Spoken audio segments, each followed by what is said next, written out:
नेपाल आज अपनी पहचान के लिए तरस रहा है। यह पहचान कभी भगवान गोरक्षनाथ की कृपा से, बड़ा महाराज पृथ्वीनारायण शाहदेव जी की कृपा से, नेपाल के एकीकरण के माध्यम से आप सबको प्राप्त हुआ था। आज नेपाल को बांटा जा रहा है, हिंदू समाज को आपस में बांटा जा रहा है। कभी पूरे नेपाल को 22वीं और 24वीं को एक साथ जोड़ करके वर्तमान नेपाल को जिस महाराज पृथ्वीनारायण शाह ने एक सर्वप्रभु संपन्न स्वतंत्र हिंदू राष्ट्र के रूप में स्थापित किया था, आज वह चीख चीख करके प्रत्येक हिंदू को इस बात के लिए चुनौती दे रहा है कि आखिर नेपाल ने, एक नेपाल ने, स्वतंत्र नेपाल ने दुनिया के किसी जाति, किसी मत, किसी पंथ, किसी मजहब, किसी संप्रदाय का बिगाड़ा क्या था? क्या आज नेपाल की इस हिंदू पहचान को समाप्त किया जा रहा है? हमें बहुत अच्छा लगता है जब हम लोग नेपाल में कहीं आते हैं, नेपाल के आम जन के प्रति, राज्य संस्था के प्रति उनके मन में जो आदर का भाव है, मैं देख रहा था। चाहे वहां मैं भी पशुपति क्षेत्र में भगवान पशुपतिनाथ के इस परिसर में हम सब एकत्र हैं। हम लोग जब यहां पर आए थे, मैंने एक ही नारा सुना कि हमरो देश, हमरो देश, हमरो राजा, हमरो देश, प्राणों से प्यारा बंधो च। मैं जब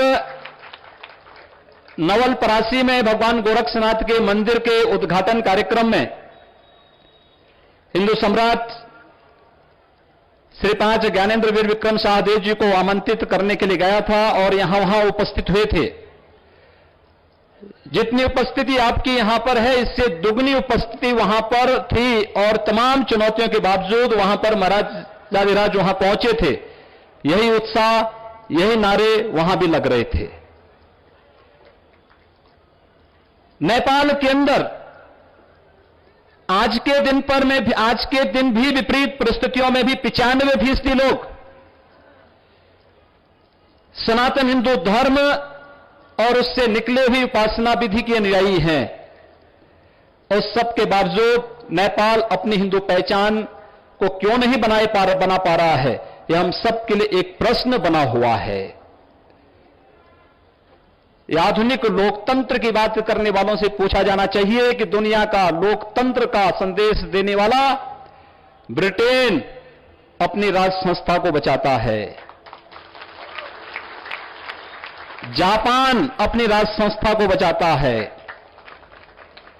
अभी थाईलैंड में आपने देखा होगा, वो अपनी राज संस्था को बचाता है। स्विट्जरलैंड, डेनमार्क, नीदरलैंड, आखिर नेपाल 2.5 करोड़ से जुड़ा हुआ नेपाल, जिस नेपाल के राजा को सनातन हिंदू धर्म के राजा के रूप में मान्यता प्राप्त है, सनातन हिंदू धर्म के तीर्थों में, गर्भगृह में या तो हमारे आचार्य शंकराचार्य जा सकते हैं या फिर नेपाल नरेश को ही वहां पर जाने का अधिकार है। आखिर इससे नेपाल को क्यों, सम्मान से नेपाल को वंचित करने का षड्यंत्र क्यों हुआ है? यह प्रश्न हम सबके सामने है और इसीलिए विराट हिंदू महासम्मेलन में महाराजाधिराज का इस कार्यक्रम में आगमन 10 वर्षों के बाद हुआ है। 10 वर्षों के बाद उनका आगमन विश्व हिंदू महासंघ के इस मंच के माध्यम से एक नए संदेश को पूरे नेपाल के अंदर, पूरी दुनिया के अंदर सनातन हिंदू धर्म में एक नया तेज, एक नया ओज पैदा करने में सक्षम होगा। इस विश्वास के साथ मैं महाराजाधिराज से इस विराट हिंदू सम्मेलन के माध्यम से इस बात का उससे आग्रह करूंगा कि वास्तव में वे नेपाल के एक राजनीतिक इकाई के राजा रहे होंगे, लेकिन हिंदू सम्राट के रूप में दुनिया का प्रत्येक हिंदू उन्हें हिंदू सम्राट के रूप में मान्यता देता है, उन्हें सम्मानित करता है, और सम्मान नेपाल की इस राज संस्था ने उस सम्मान को बनाए रखा है, विपरीत परिस्थितियों में बना रखा है। हमारे भारत से आए हुए प्रतिनिधि श्री रघुनंदन शर्मा जी ने इस बात का उल्लेख किया भी कि भारत तमाम प्रकार के विदेशी आक्रांताओं को झेलता रहा, भारत तमाम प्रकार की विपरीत परिस्थितियों को, हमलों को झेलता रहा, गुलामियों को झेलता रहा, लेकिन हिमालयी राष्ट्र नेपाल अपनी स्वतंत्रता को बनाए रखा। किसके कारण? शाह राजवंश के कारण।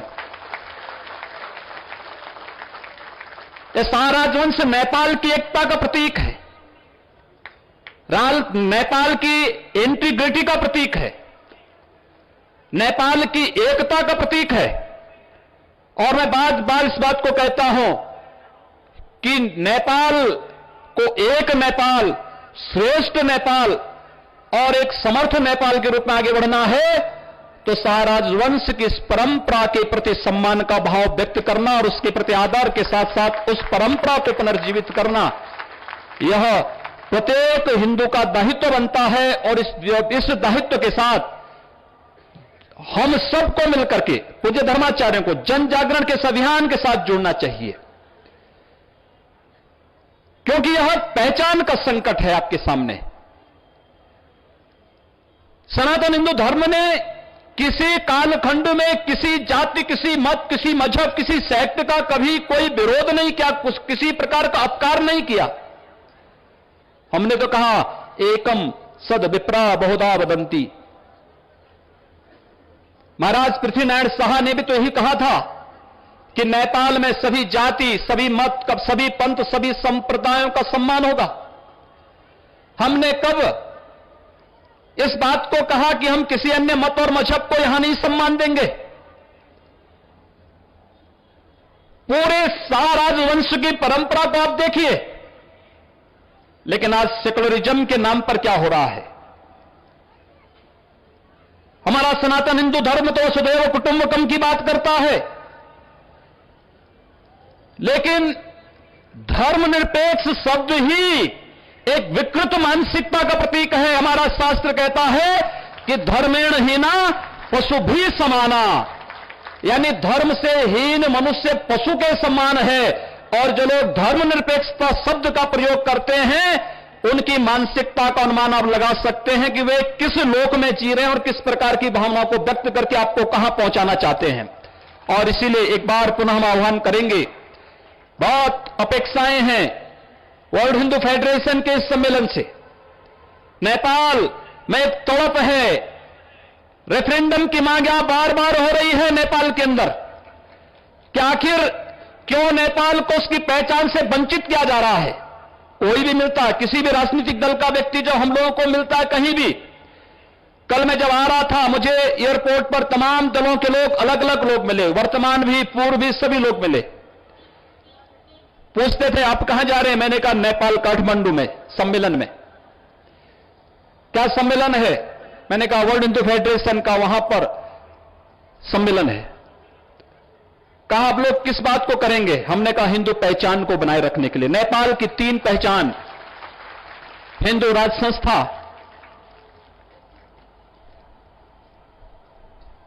हिंदू राष्ट्र की पहचान और हिंदू प्रजा।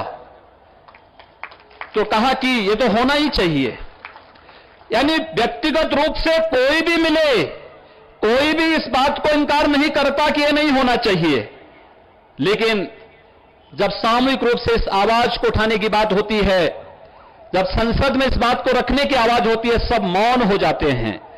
ये मौन खतरनाक है। आने वाली पीढ़ी के भविष्य के साथ खिलवाड़ किया जा रहा है, नेपाल के अस्तित्व के साथ खिलवाड़ किया जा रहा है।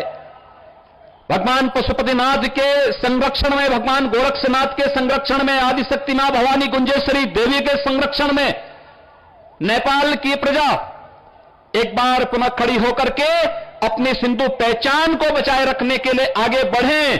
और मैं इस बात के लिए आश्वस्त करता हूं कि दुनिया का हिंदू आपके साथ में खड़ा होता हुआ दिखाई देगा। जहां भी आवश्यकता पड़ेगी वो आपके सहयोग के लिए खड़ा होगा, क्योंकि हमने कभी किसी का हित नहीं किया, हमने तो सबके सुख की कल्पना की है। सर्वे भवन्तु सुखिनः, सर्वे सन्तु निरामया और सर्वे भद्राणि पश्यन्तु मा कश्चित् दुःखभाग् भवेत्। और इस भाव के साथ यह विराट हिंदू सम्मेलन एक बार पुनः अपने पुराने वैभव को, नेपाल की उस पुरानी पहचान को पुनर्स्थापित करने के इस पूरे आंदोलन का नेतृत्व करता हुआ दिखाई दे। और मैं तो चाहूंगा कि नेपाल के अंदर हिंदू चेतना जगाने का मतलब यहां की राष्ट्रीय चेतना को जगाना, नेपाल को बचाना, नेपाल की पहचान को बचाना। महाराजाधिराज पूरे नेपाल के अंदर जहां कहीं भी जाते हैं इसी प्रकार का विराट समुदाय उनके स्वागत और सम्मान के लिए उमड़ता हुआ दिखाई देता है। उस सम्मान को जोड़ करके और फिर नेपाल के अंदर की सांस्कृतिक लड़ाई को आगे बढ़ाई जाने की आवश्यकता है।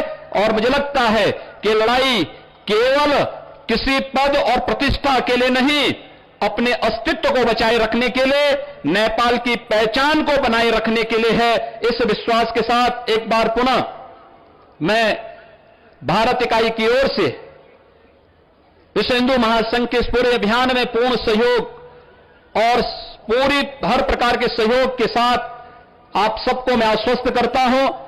इस पूरे कार्यक्रम के प्रति अपनी शुभकामनाएं व्यक्त करता हूं। भगवान गोरक्षनाथ का आशीर्वाद राज संस्था, नेपाल की जनता और यहां के विकास और यहां की समृद्धि के प्रति हमेशा रहेगा। इस विश्वास के साथ आप सबके प्रति भी अपनी शुभकामनाएं व्यक्त करते हुए वाणी को यहीं पर विराम देता हूं। ओम शांति है।